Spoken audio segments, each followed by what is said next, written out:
রাধে রাধে ভক্তরা, সকাল সকাল রেডি হয়ে মদনপুর থেকে 6:55 কৃষ্ণনগর লোকাল ধরে আমরা সকলে মিলে পৌঁছে গেলাম কৃষ্ণনগর স্টেশনে। বলুন তো বন্ধুরা, কৃষ্ণনগর স্টেশনে আমরা কেন পৌঁছালাম?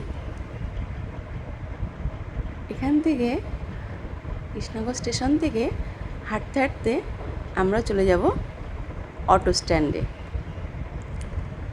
তো আপনারা কৃষ্ণনগর স্টেশন থেকে যে প্ল্যাটফর্মে ট্রেন দাঁড়াবে তার থেকে ওভারব্রিজ করে ওপারে স্টেশনে যাবেন। তো আমাদের মধ্যে কয়েকজনের পায়ের সমস্যা থাকাতে আমরা আর ওভারব্রিজ পার হইনি। আমরা এই নিচ দিয়ে দেখুন রেল লাইনের উপর দিয়ে আস্তে আস্তে পার হয়ে পৌঁছে গেলাম ওপারে স্টেশনে।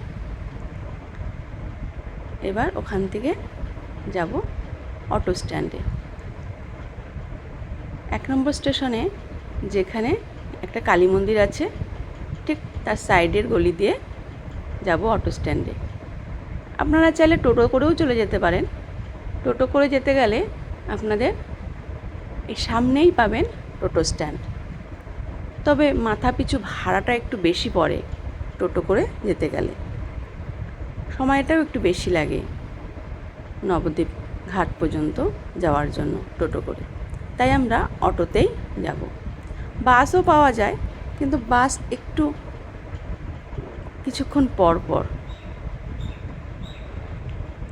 তো আমরা দেখুন সকলে মিলে আমরা প্রায় 10-11 জন মতন ছিলাম। আস্তে আস্তে হাঁটতে হাঁটতে চলে যাচ্ছি অটো স্ট্যান্ডের দিকে।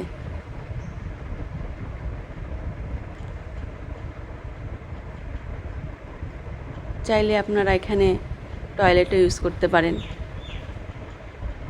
মহিলা টয়লেট আছে, পুরুষ টয়লেট আছে।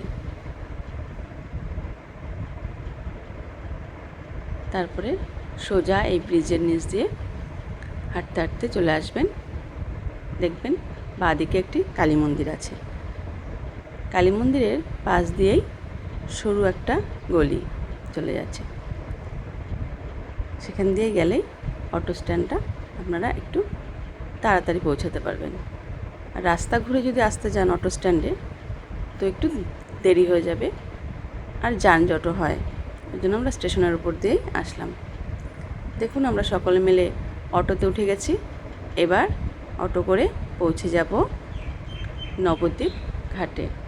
মহাপ্রভুকে দর্শন করতে যাচ্ছি আমরা সকলে মিলে।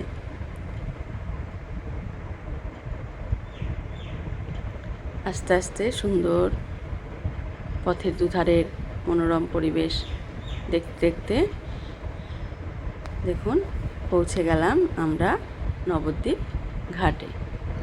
তারপর সকলে মিলে নৌকা পার হয়ে নবদ্বীপ দর্শন করব পরের ভিডিওতে।